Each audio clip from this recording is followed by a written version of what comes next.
Hello, welcome back, and today we're going to be looking at a side-by-side comparison of two highly cushioned neutral daily trainers.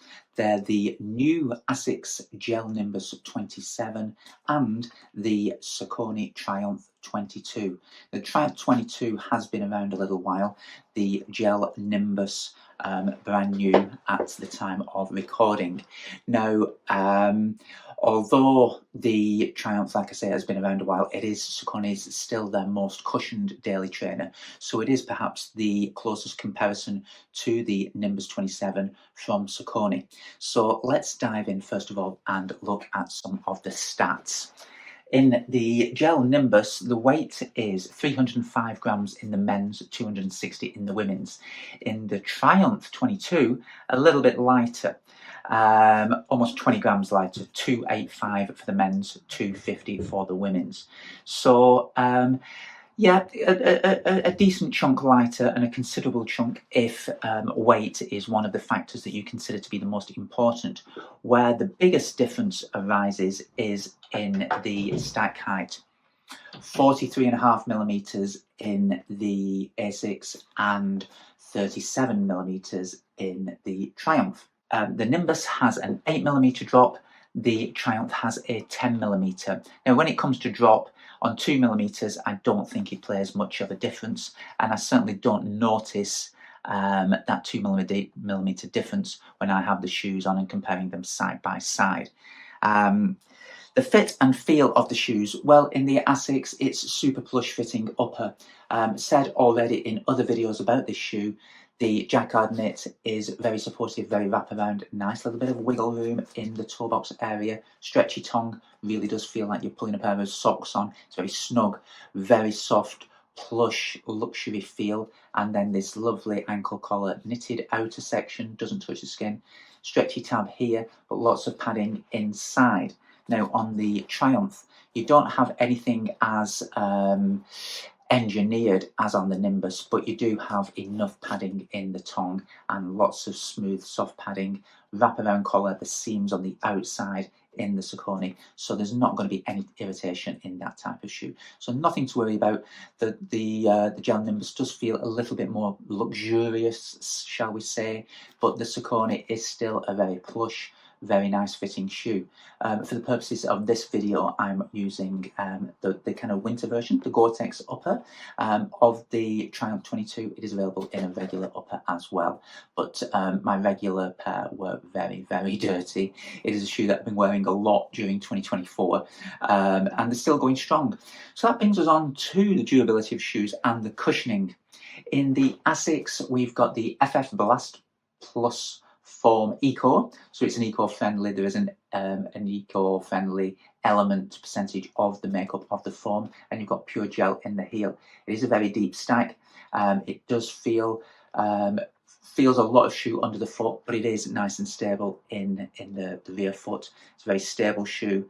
No concerns about instability, despite it being so high off the ground. In the Saucony, you've got the Power Run PB foam.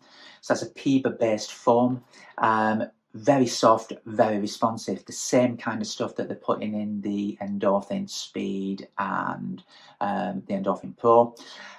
So it is a little bit softer, it's a little bit springier, and it's certainly more lively. I would say of the two shoes, the Gel Nimbus 27 is a soft, smooth cruiser of a shoe, whereas the Triumph 22 does, you can still do those soft, the longer easy runs in it. It soaks up the impact absolutely fine, but there's a very noticeable difference in the responsiveness to the Triumph. It's got a lot more punch to it.